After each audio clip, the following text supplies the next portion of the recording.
folks, I'm going to plant some sunflower seeds.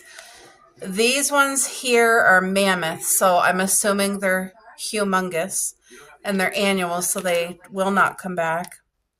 100 days, okay. Our summer, planting season is short.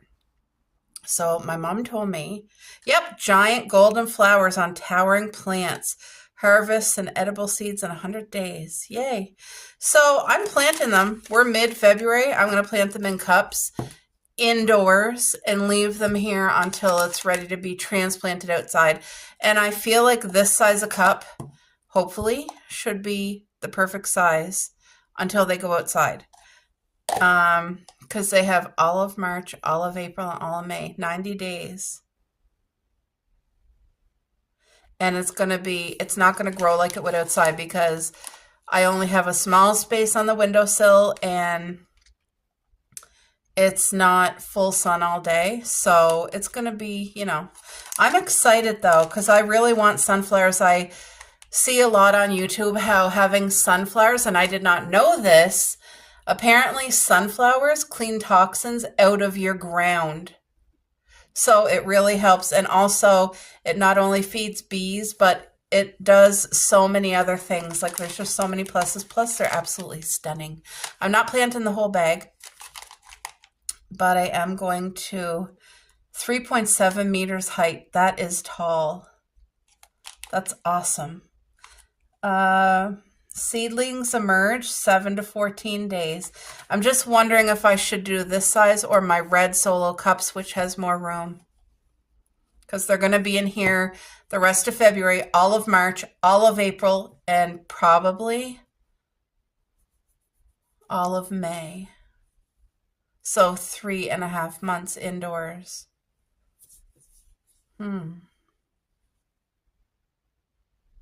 You know what? If I do it in this and if it needs to be replanted, I can. Yeah, that's what I'll do. I'm just going to do it this size. And I think 1, 2, 3, 4. I think 6 is going to be more than enough.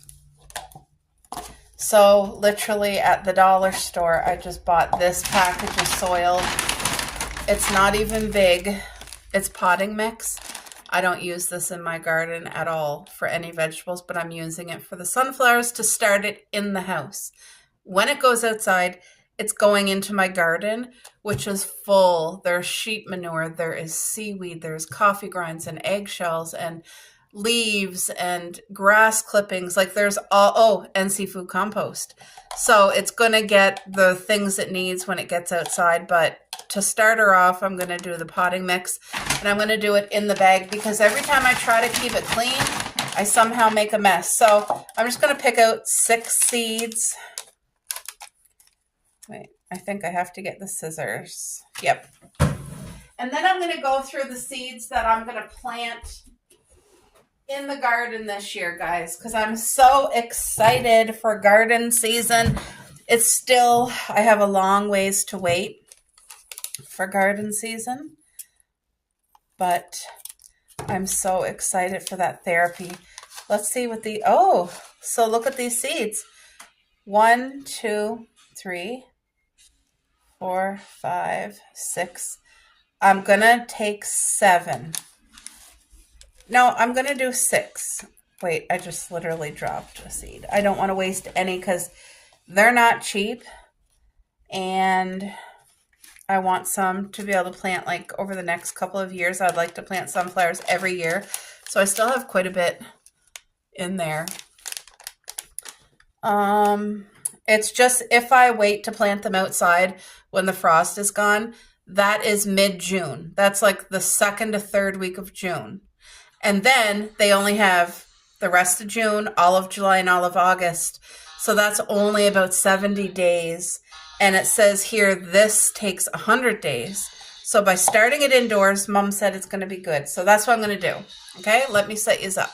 All right. So there's a girl I know, we don't know each other personally. We're not friends, but we're friends on Facebook. And she has the heart of a garden soul, an old soul. And her dream is very similar to mine, except they bought their very first home because they used to rent. They bought their very first home out in the country, and she immediately started creating her dream. So they're planting an orchard of all kinds of different fruiting trees. Also gardening.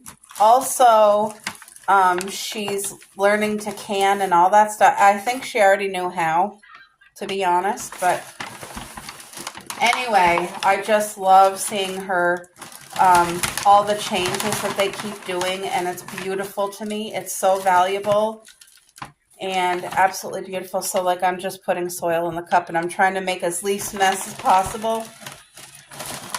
My puppy's watching me. Yes, Cupcake and Coco love their favorite place is outside. That's it. They just love being outside with me in the garden. I love having them out there with me. I don't have to worry about them. Our yard's all fenced in, and they just run and play, and they don't mess with the garden. Now, Coco, she doesn't eat anything from the garden, but Cupcake, the little one, she loves everything. She loves raw yellow beans. She loves strawberries and any fruit. Any fruit, she just loves it so much, like raspberries and stuff. There, I have one more cup to fill. So anyway, there's people, then there's another lady who cans. She's been canning for years and years, and I asked her the next time she makes jam to can it, that if I can come over and watch her and learn from her, because this is going to be my first summer canning, and I want to do it safely and right, because you can think you're doing it right and do something totally wrong and cause like botulism or whatever, and I don't want that. I'm just putting a little bit more into this one here. For some reason, I screwed up. Okay. So the most important thing right now, before I plant this, is to pray over my seeds and soil.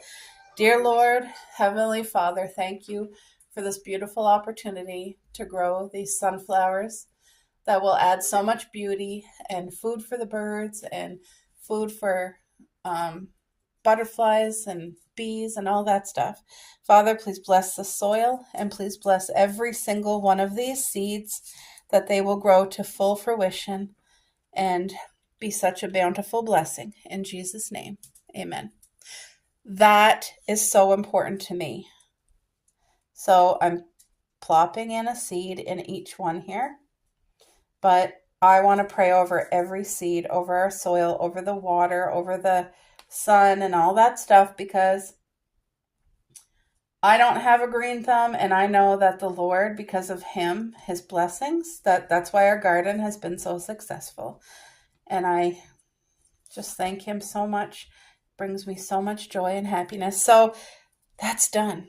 I'm going to put today's date on one of the things so that I don't forget when I planted it, and I'm going to write it in my garden journal, and I'm going to put some water in here.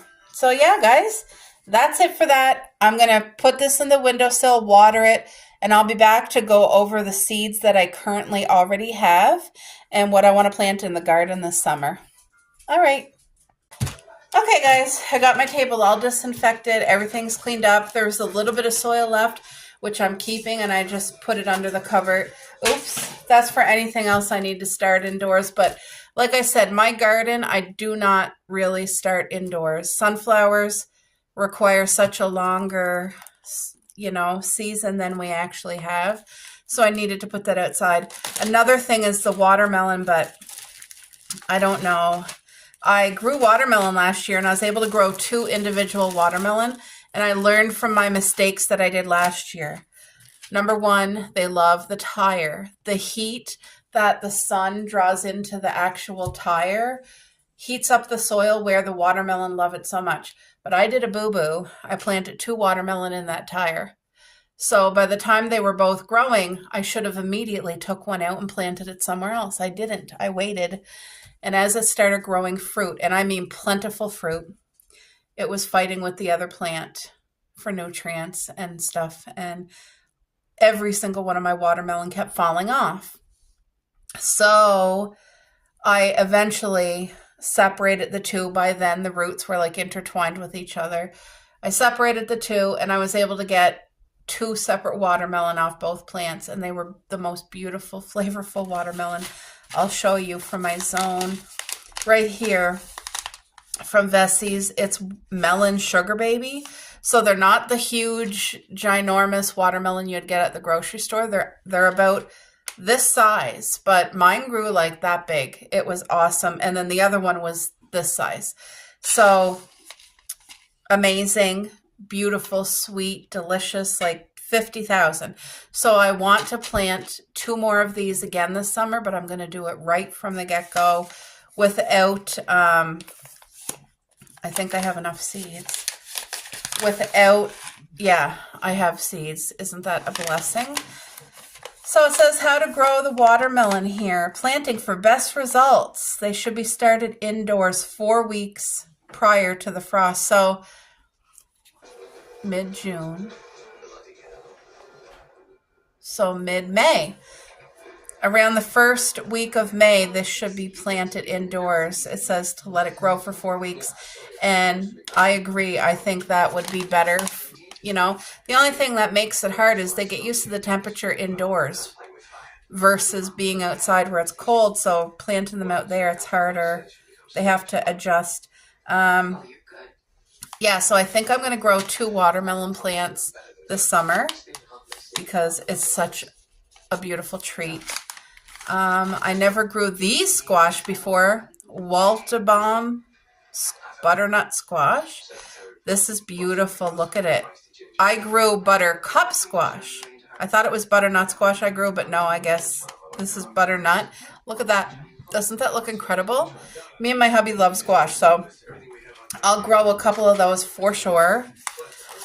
This is the squash that we grew this summer, buttercup, with great success. And I just used my last squash from our garden about a week ago. So I have seeds here. I'll be planting a few of these. And this says 85 days. So I feel like this needs to be started indoors as well in May. So May and May. I'm going to put the things that I got to start early. I have yellow bean seeds here. Jacqueline, you wanted to know what my yellow beans, because these are not the ones, they're not a vine. They grow on individual little stems. It's called Gold Rush beans, and it's a bag of 500 seeds, and it's from Vessi Seeds. I just don't want any to fall out because like the hole's right here, but Vessi Seeds. So Jacqueline, hopefully you can see that. And Gold Rush. The Gold Rush. So these I've never not had success, and they are such a blessing to the table to bring your own homegrown yellow beans. Oh, I really like green beans too, but yellow beans are definitely my favorite. So when does this, how many days is this one? Blah, blah, blah, da, da, da, da, da. Oh, 100 to 110 days, which means this has to be planted indoors too. The more I garden, the more I'm learning to correct my mistakes. And like I said, by planting a few things indoors, I think it's going to greatly help my production. I want to plant pumpkins. I didn't plant pumpkins this year, that just passed last summer. I mean, but I did the summer before, and we had a little pumpkin patch. It was so darling. It was just beautiful. And I got so much joy going out every day, looking at the vines and the leaves and the pumpkins. Like, my heart was so happy. And also the bees absolutely love the pumpkin, the squash, the zucchini flowers there. They just go right in there and go to town. Sometimes they even take a nap. How many days is this one?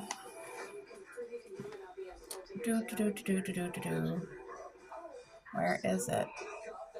I think these are okay. I didn't plant these indoors before, and they grew because they grow right into the fall. So if you wanted them ready for like October to decorate your deck and stuff, you would start them indoors. But I don't use, like, we don't decorate for Halloween at all. But I decorate for fall. So maybe I'll start a couple of these indoors too. This year will be my very first year ever planting carrots. And I know there's millions of different kinds of varieties of carrots, but these are the ones I have. So, heirloom, 60 to 70 days. Okay. An extremely high quality carrot, bright orange flesh, nearly coraless, sweet and juicy. Hint, for best flavor, harvest when the roots are not more than 5 centimeters in diameter. Okay, so 2 inches. Well, how do you know? The roots are under the soil. I don't get it. Rich, loose soil is best uniform. So I'm planting these in one of my tires this year. So like I said, it's going to be my very first year planting carrots. My dad grows the best carrots and the best corn on the cob. I don't have to plant those indoors. Also, I'm going to give my hand at cucumber this year from seed. And these are the ones that we eat, the long, skinny cucumber. So that's the one I want to plant. How many days? 60 to 65 days. Okay. I know to plant 1 seed per pot because I want to plant them in pots. And if you plant more than 1 plant in a pot, it fights with each other for nutrients and that. So I don't want to make that mistake. It doesn't feel like there's many seeds in here. It just feels very minimal. I might start a couple cucumber seeds in the house. And then look at, this is a flower. This is a biennial, which means it will come back every second year. But these are hollyhocks. And they're the most magical, beautiful, vintagey flower I've ever seen in my life. And I want them in the front yard by our front deck. And I want them in little patches in our backyard. And I want them to spread a little bit and come back every single year and just bring so much beauty into our property. So these ones here, the Indian Springs, they were like the pastel-y colors. And I can't wait to plant these. Indian Spring hollyhocks. Planting instructions. Sow the seeds indoors 6 to 8 weeks before the last frost. Oh, really?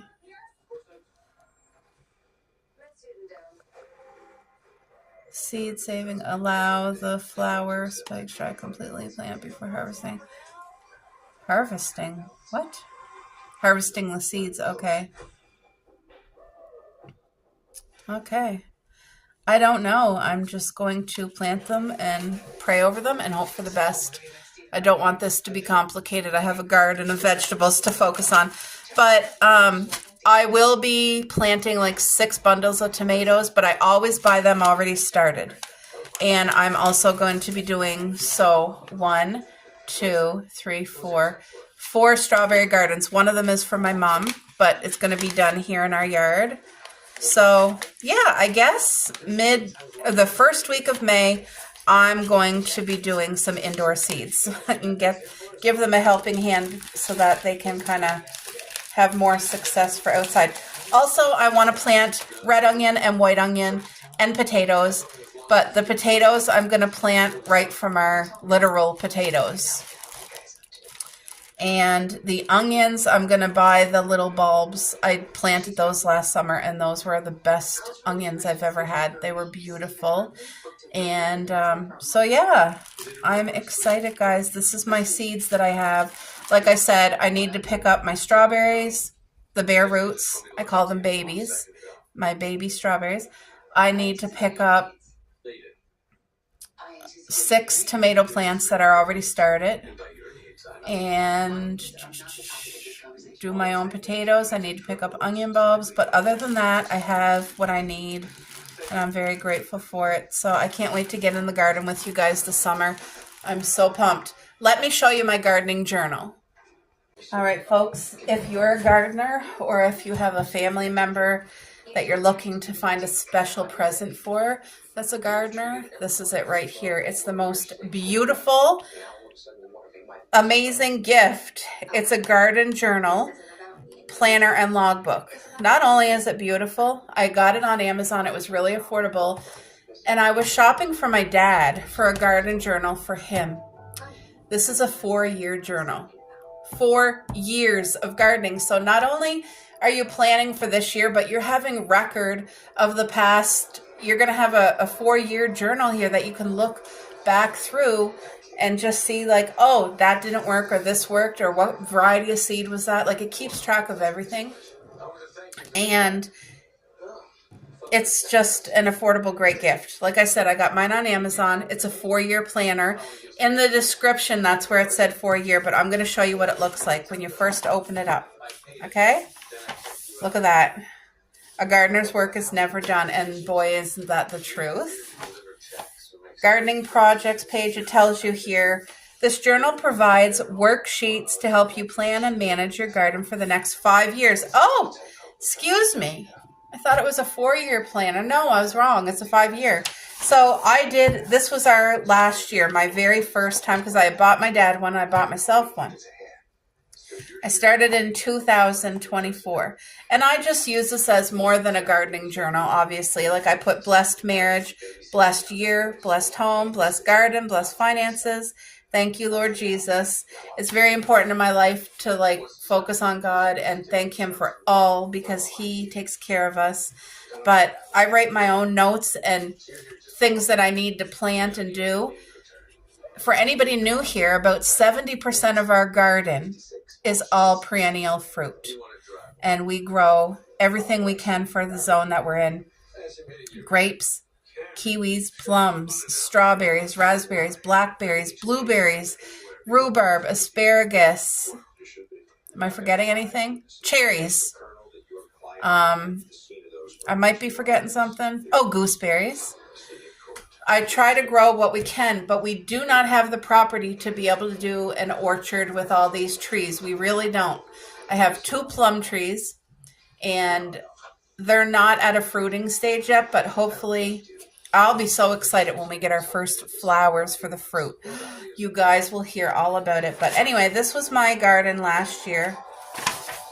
And it feels like the more you garden, the more you learn, the more you grow, and the more your garden benefits from it. So I just see it has like places here where you sketch your garden.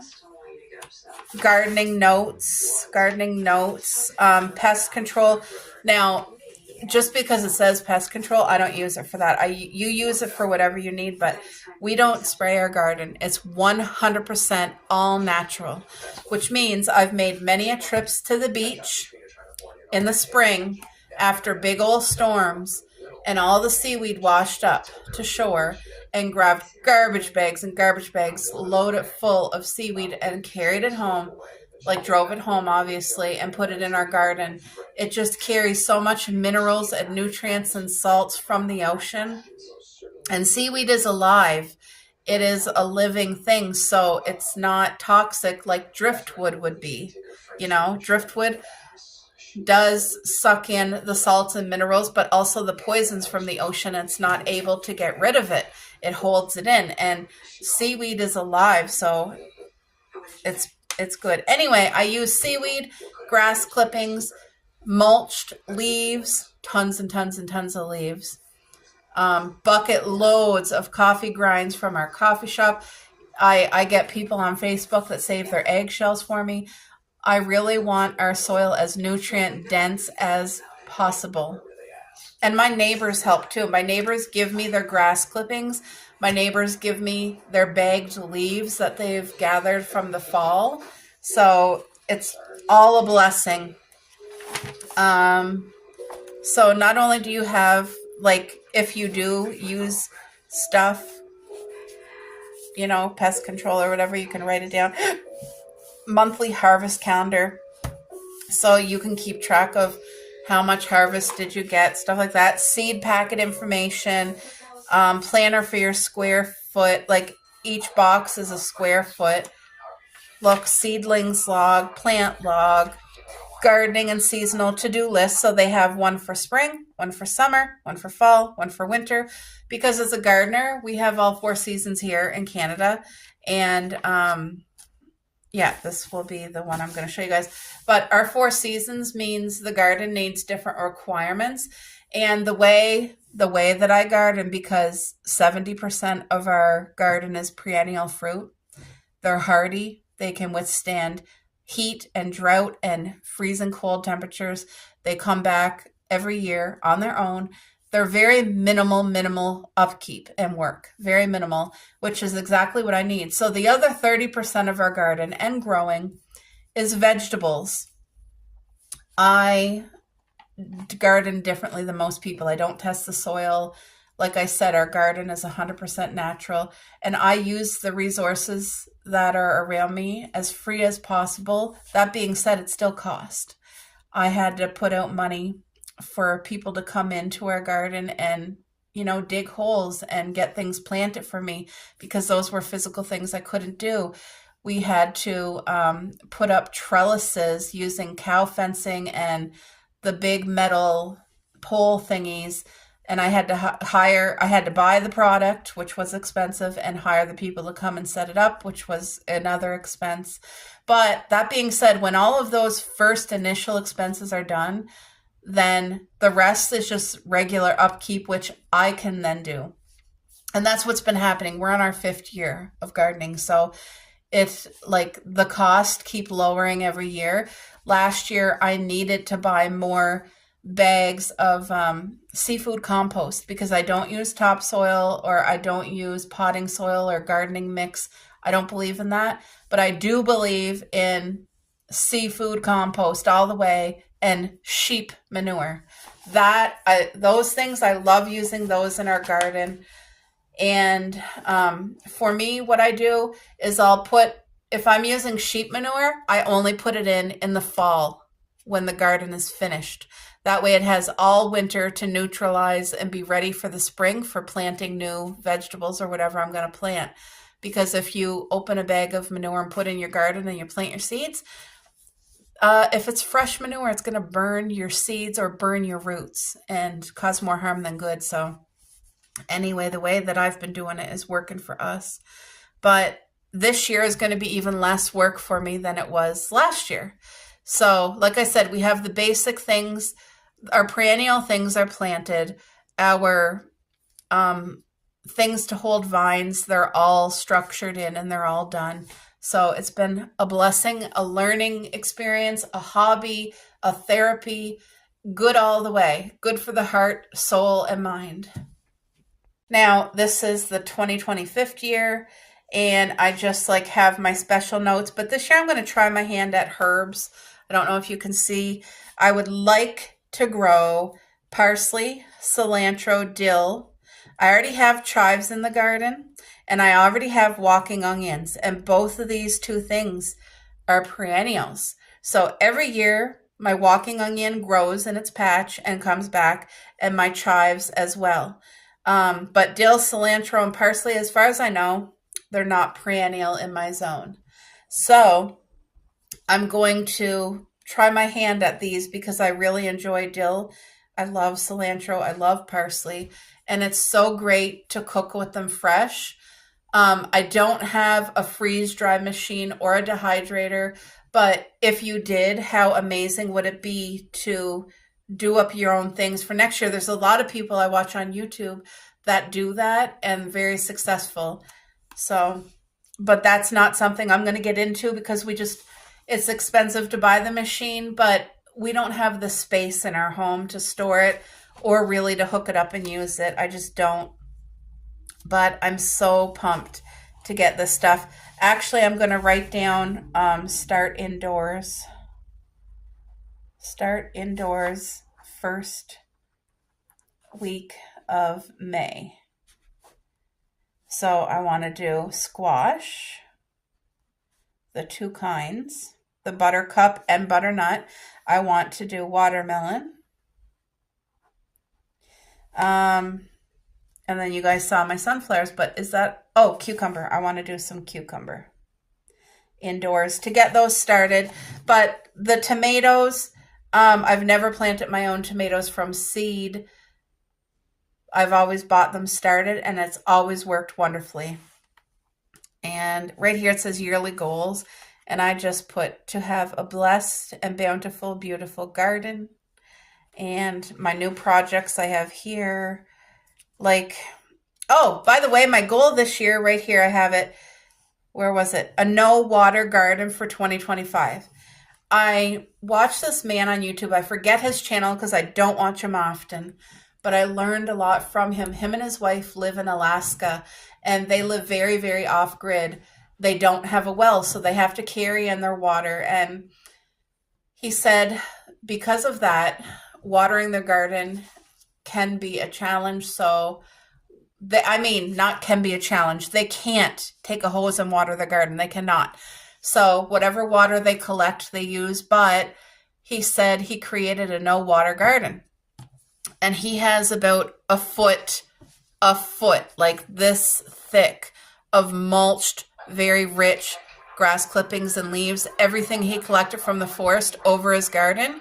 And he said he has the best, most nutrient dense soil.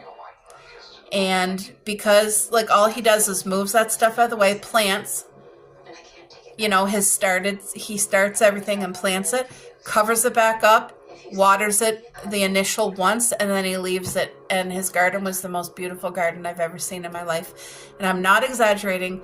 And his garden was also the most bountiful.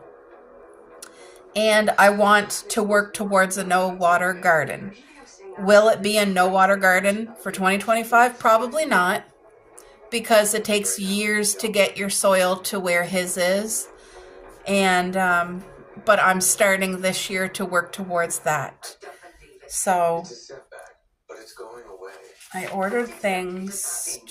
Okay, so this year, new perennial plants coming into our garden. I have 3 Duke. They're a northern high bush blueberry. They are the biggest blueberry bush. They go 6 to 8 feet tall. They're self-fertile. And you could choose between Duke or Elliott. They're the large blueberries that you get in the store. But the bush itself, you can buy bushes that only stay like 4 feet tall. 4 feet tall, 4 feet wide, which still gives you a good amount. But I wanted as big plant and as big crop, like, you know what I mean? The massive amount of crop from one bush that you could get. And that's what I found. So I pre-ordered these already, which I'm waiting to come in. 3 Duke. They're going to be planted in backyard. And I already made space for them. Because what I did is I took out my 2 hip cast bushes, which I didn't care for. They were not my style of fruit. It's a hybrid fruit, a mixture between a raspberry and a blueberry, and I just didn't care for it. So I sold them. And the space where they were planted is where 2 of the Duke's going to be. And then I sold another 2 of my blueberry bushes that are smaller. And I'm going to plant the 3rd blueberry bush there. So they have room. And then I also ordered 2 Carmine Jewel cherry trees. Now, they are massive growers for product. And it says their yield is 20 to 30 pounds of fruit per year. That's a blessing.